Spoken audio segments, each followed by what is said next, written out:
Hi everyone, welcome to Supplemental Videos for non-face-to-face students.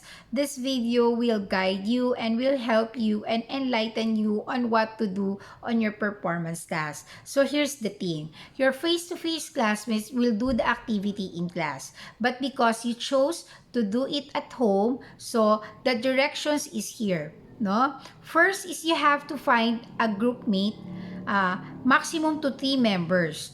You can have by yourself or by 2, but maximum to 3 members. Suppose you have already a group. The next thing is you will tap your classmates, whoever have the Scrib, the Grammarly, and the Killbot account username and password. Okay, suppose you already have the username and password of these 3 applications. The first app that you will be needing is the Scrib. Why Scrib? The Scrib will help you. It's like an online library wherein you can find books, you can find research, you can find many documents in different, let's say in different genre, in different topics, you can find there in Scrib. Of course, Scrib is a premium account. However, since you were able to buy a shared account, well, that's fine. It really doesn't matter. You really have to be practical. You really have to be thrifty in order for you to go on to your studies. Because Scrib account is paid in dollars. Alright? You can pay it via PayPal or via MasterCard. Now, since you don't have that, you can buy in online. Suppose you wanted to have your own, but I have said your section has already have it. Now, all you have to do is to give your share. You have to give your contribution for a minimal amount because the Scrib, the Grammarly, and the Killbot cost 105. Alright?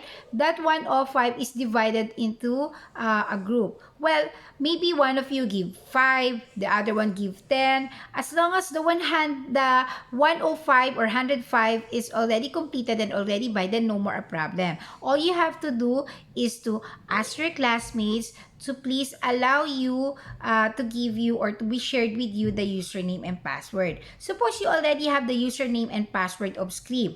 What to do? Okay, here's next. Okay, you will log into your Scrib account and then you have to search for research studies conducted by senior high school student. Remember, it's a senior high school student, a student, not the teacher. Okay, ma'am, am I allowed to look to get a research study conducted by college student? Well, it could be. It could be as long as you think that research study can be done also in senior high school student. Alright? Do not get something that is not related to your strand. Okay? Do not get a study related to TBL, especially when they're conducting a research with regards to computer parts or computer manipulations, or just like in ABM, wherein they are more on business study or in business plan. Alright? You can have a research conducted by GA student, by strands, by STEMs, or any strands, as long as you think that study is applicable to you and to your classmates, to your strand, and to your level. Okay? Then another thing is, suppose you were able to find a research studies. What you will do with that? Alright? So that study that you chose will be a process for you to replicate it. Okay? You're going to check if their study is replicable in your location. Okay? Remember that in one of the 7 characteristics of research, it must be replicability. So we will check the replicability of the studies if you will conduct it. Okay, do not get something, do not get a research paper that you are not interested to. Because if you are not interested, then think of it that others might not be interested also. Okay? So think of something that you think you can relate. Another thing, research for that study, read it first before you download it and replicate it. Think that you think that if you can do it by next semester. Next semester is approaching. You are already grade 12 by then. That is on August. Today is June. Today is May. Today is May, tomorrow is June, and next July, vacation. Then, vacation is so fast. August is approaching, and that's already your second semester. On your next grade level. Okay, your next grade level, grade 12, you will be having your practical research too. Your practical research 2 performance test is for you to write chapter 1, 2, and 3. Alright? And it would really very difficult for you to start up with research proposal, which is your chapter 1, 2, and 3, without a background knowledge. Alright? So this semester, your PR1 will give you an overview or a preview of your next subject for your practical research too. Make use of this as your stepping stone for you to work on your proposal on next semester, for you not to be you're not having a hard time of doing that because you already have it or you already done it here on this quarter. Okay, so it's not really difficult to replicate a study. Why? Because somebody already conduct a research of that. What you need to do is to read it and then have a study related to that study. Okay? Replication is you have to personalize everything. Okay? You have to work on it as if it is really applicable or fit to your location. Okay? However, please do not commit copy and paste. Do not leave something on the internet. Do not leave something on the internet without acknowledging the source or the author of the ideas that you copied. Even the Grammarly and the Killbot will help you to paraphrase everything, to help you to have another original paper. Please be reminded that the ideas is not yours. The thought is not yours. Okay? There is somebody who write it first. And now you are the researcher. You are now the writer. Now, it will just help you to make a better, or it will help you, that paper, to make your paper easier for you because you have a guide. You have an idea to write one, to make a better one. Okay? But please do not leave something on the internet that is not acknowledged. Okay? Do not forget that when you write on your background of the study on your next semester, do not forget to mention that this study was inspired by the previous author, no, that I have read, and I wanted to find out if their study is also applicable in my location, if their problem is also the same problem with ours, and their results and outcome is also the same result that we will get it here. Something like that.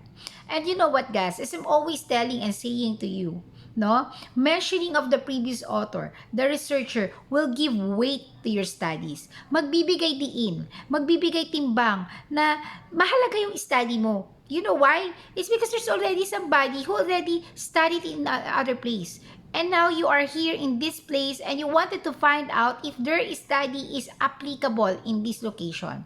If their study is really true. Do you have the same results? Maybe yes or maybe not. You can confirm and disconfirm the results of their studies. It's like that. So, you know, it's really hard to build a brand new paper, a brand new research paper. You know, you don't know where to start, how to start. You know, reading this paper, of the research paper that you have searched, will help you, will give you an idea, will give you a preview on what does research proposal have. What are the contents? What are the parts? What are the you know, the skills, the technical skills that you'll be needing in writing a research paper? What are the forms and substance that your paper should have? So you can check it out by having that. So, okay, you know, that 1 day process that we will be doing on June 8 is very important, crucial, and very critical. You really have to do it properly. Now, in order for you to do it properly, you have to do it rightly first. So first, you have to find a research paper conducted by senior high school, or it can be from college, as long as it can be applied to your strand and to your grade level. Alright? Then another thing, once you have that research paper, you have to submit that paper to me, okay, so that I can check. Today is Monday, okay. From two sections that I have handling today, I have mentioned to bring their paper. Except for Prudence, okay, I forgot to set it. But for section Prudence, please bring it tomorrow or until Wednesday. Tomorrow, because you are no longer around in school on Wednesday. So please submit your research that you have searched online and submit it tomorrow. Have a hard copy on it so that I can check the title, I can check the content if really applicable to your grade level and to your strand.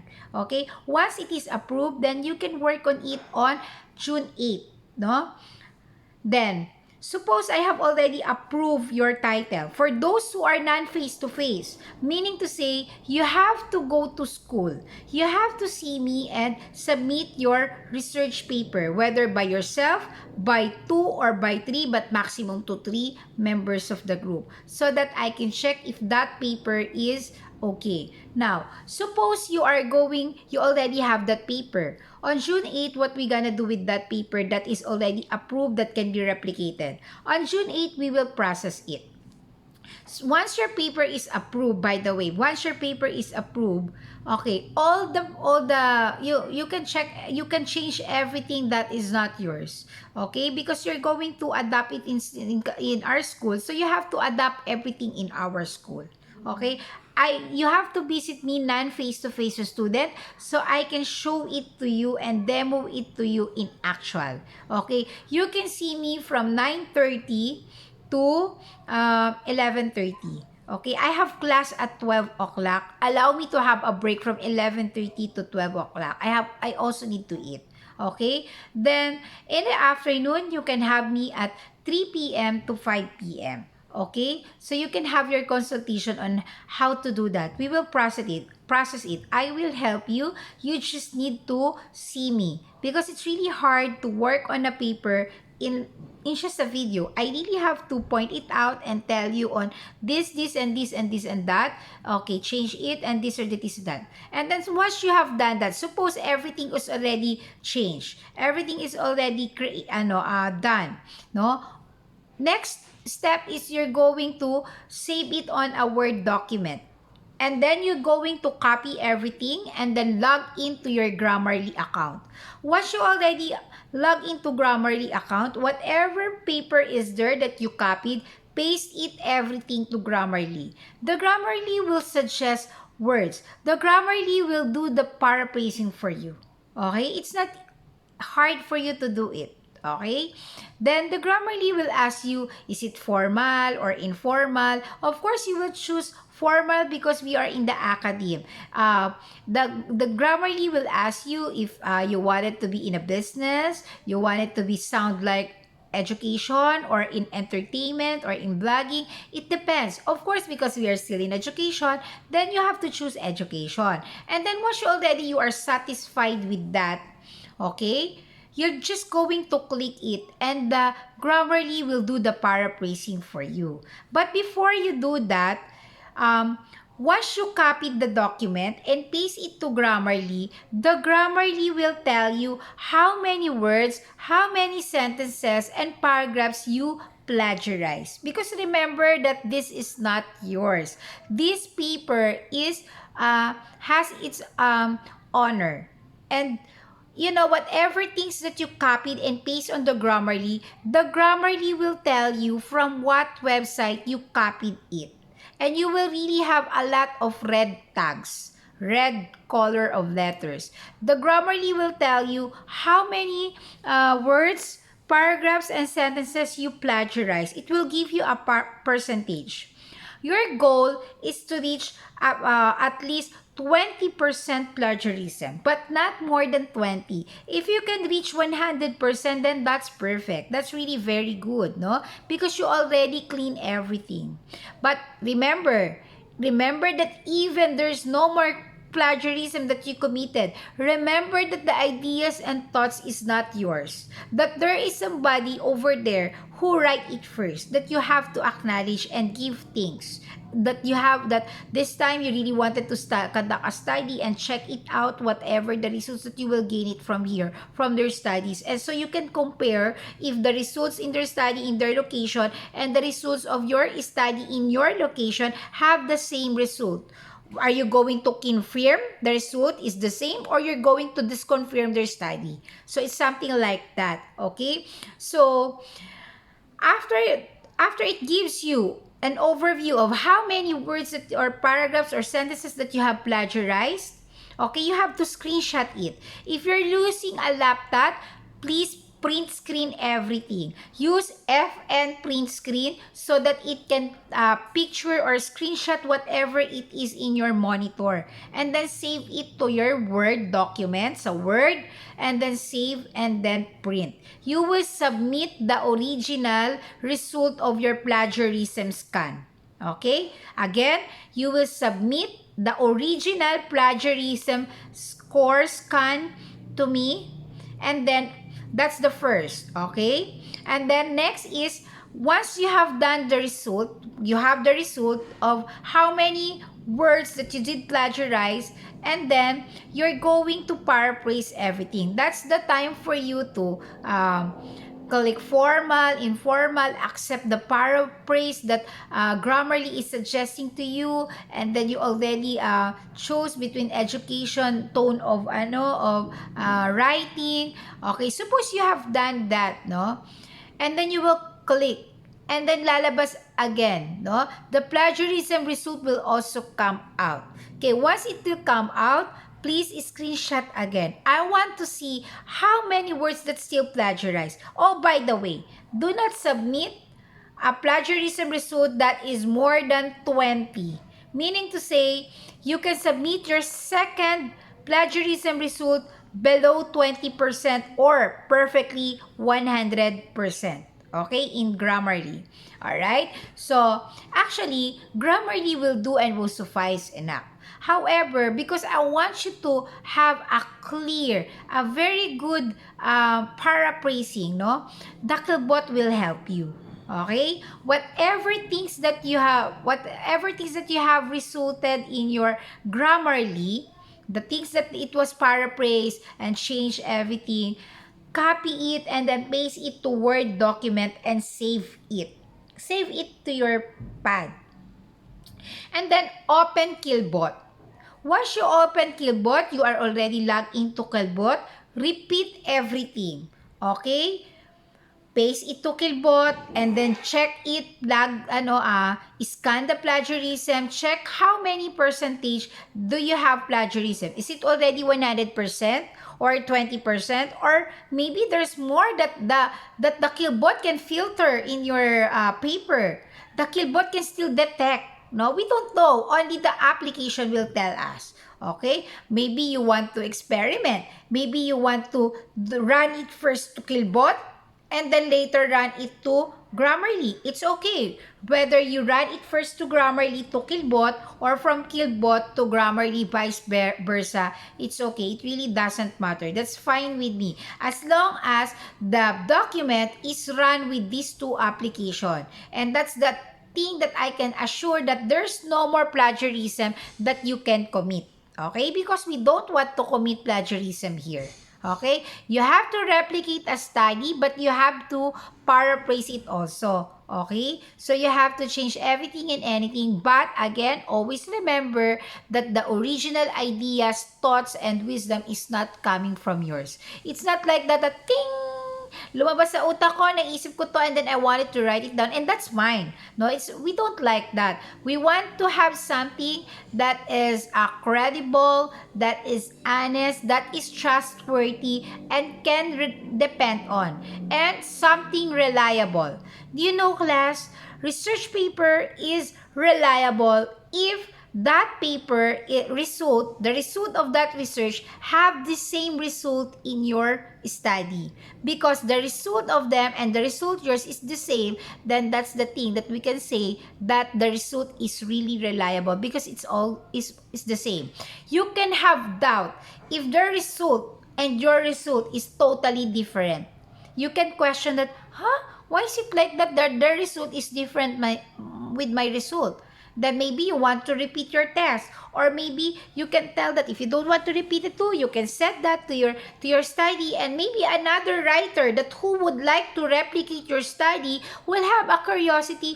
Hey, there are two researchers who conducted that research. The other one result is like this, and the other author result is like this.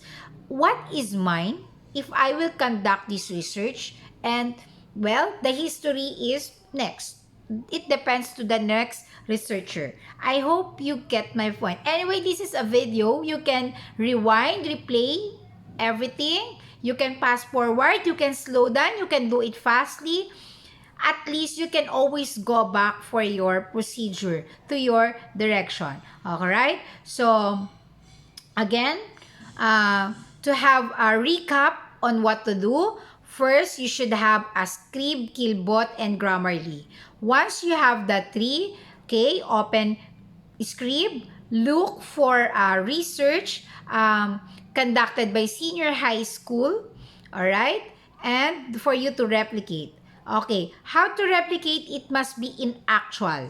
It must be guided by your teacher or me. Okay, you really have to see me and do it actual. Actually, it's really easy for you to do that. Then once you have that, by the way, why you have to be in person? Because the three member, the one will lead the paper, will direct on what are the changes on the paper that you are going to replicate. The second member will do the slashing on the hard copy. Whatever that is deleted, whatever that will be changed, will be slashed and has to write what should be the replacement of that phrases, of that word, of that sentences, of that paragraph. All right? And then, the third person is working on the cell phone, changing everything on a Word document. You can do this by a laptop or you can do this by a cell phone. Okay? It really doesn't matter. As long as you have the Word, okay? Microsoft Office Word in your cell phone. So please download Word so you can edit everything in your Word. Okay? Do not get a research paper in a photo document or in PDF file because it's hard for you to rearrange things. It's hard for you to change it's to change everything. Okay, it would be difficult for you and it will take you, well, it's really okay, but it will give you 3 times work. Okay, what I want you is for you to have a preview on what to do on next semester. At least you have a hands-on. At least you have now the idea. At least you have now this is the things that on how to do it. It would not be more difficult for you on next semester because you know already how to use script, you know already how to use Killbot, and you know how to use Grammarly. Oh, by the way, before I forgot, okay, I have another library which is free. Again, it is free, no premium account needed. All you need to do is an email, and every day you can download 10 documents or 10 books daily. No, that's too much. And then after 10, no more. It is also paid in dollars if you wanted to download many. But since, you know, you're not going to download everything and anything naman, 10 is enough and that's for free. In fact, you cannot read 10 books in a day, no? But the library is so generous enough to let you have 10 downloads of books or 10 downloads of documents. What's the name of the library? It's Zay Library. Again, it's Zay Library. As in Zay, zebra or zoo or zipper. ZayLibrary.com. Find it out, sign up, and have your sign in your email and log in there and check it out. By the way, if you did not confirm your email, you cannot have 10 downloads. You can only have 3. Maximum to 3 documents or books, no, something like that. So you really have to confirm your email, no, to validate that your email is really working and not just bogus email. Okay, so okay, suppose you have that. After that, face to face, student will work on that on June 8th and June 9 for those who are having a Tuesday, Thursday class. For Monday, Wednesday, it will be on Monday. For Wednesday, Thursday group, it would be on Thursday. But in my classes, I have seen that it's only Monday, Tuesday. Okay, for non-face-to-face class, again, I have mentioned it to you, you really have to see me and submit your research paper. Please do not tell me you don't know what to do. It's because I have given you a supplemental video that will guide you. Simple lang. Maghanap ka ng research paper, research proposal na kinandak ng senior high school student, dalhin mo sa akin. Yun ang pinakamaikling instruction. Okay? And then, we will digest everything for you able to replicate it. Okay? So, is there something more for you to ask? If you want more enlightenment, if you have queries and questions, I am open to my cell phone. Please, you can call me. You know what my number. You can check it out in our FB group, but never ever give me a private message. Please, please, please do not message me in my messenger. My messenger is flooded. Not all of you I can read. Only few students I can read. However, if you will mention me in our FB group, well, that's much better. It's because in our FB group, I can read it. There is a notification that someone is asking me. Okay, I hope you have that. What else that I need to announce?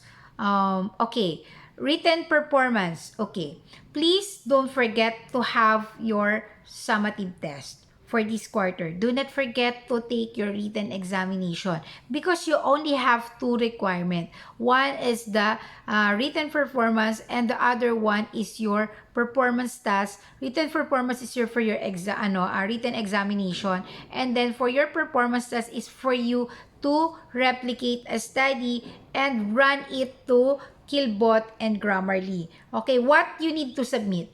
What are the things that you need to submit for your performance task? Okay, this is very important. Number 1, the original paper that you downloaded. Actually, before you can do that naman, you already submitted to me, right? The hard copy. Okay, so you have it already. The other one is, the next one is the plug scan original report of how many words, sentences, and paragraph original that you have plagiarized. Okay? The next one is, the third one is your plug scan, the result of your plagiarism scan on Grammarly that you have screenshot or print screen. Okay?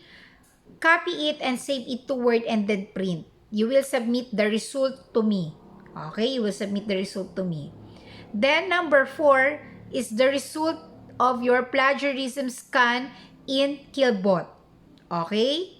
And number 5 is the final paper that you have replicated after it was already paraphrased by the application. So, you have 5. The original paper, the 3 plug scan report, and the final paper that you have replicated. So, that's all. Only 5 for your performance task. Actually, the replication process can be done in 1 day. Okay? Only in 1 day. And then you can do it at home. Okay? You can run it at home also if you don't have an internet.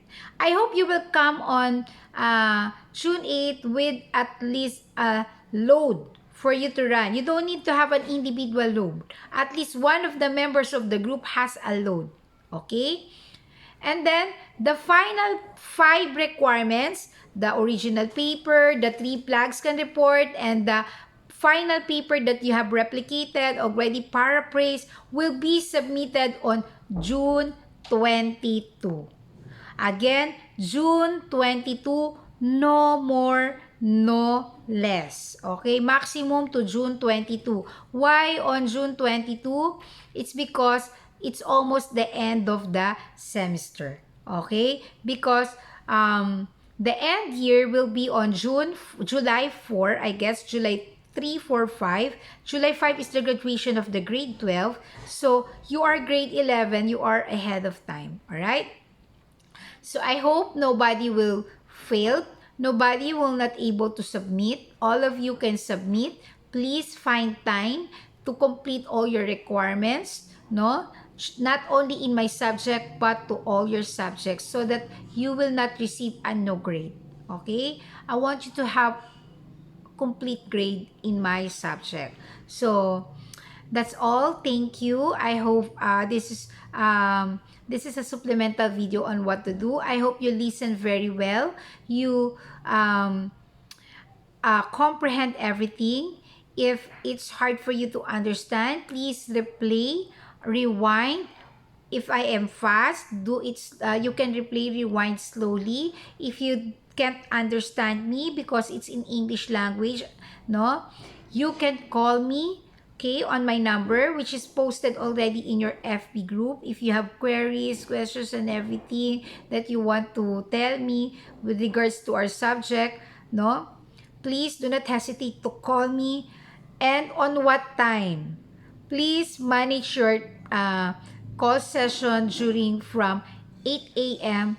to 5 p.m. Do not call me beyond 5 p.m. because I am also a mother. When I get home, I also have to prepare for dinner. I also have to help my kids. I hope you understand that, no? I hope you also respect my private time, okay? And also, anyway, from 8 a.m. to 5 p.m. is so much time for you to call me. Okay? So, I hope you understand me and I thank you for your understanding also with me. That's all and see you around. Goodbye for this session. Thank you.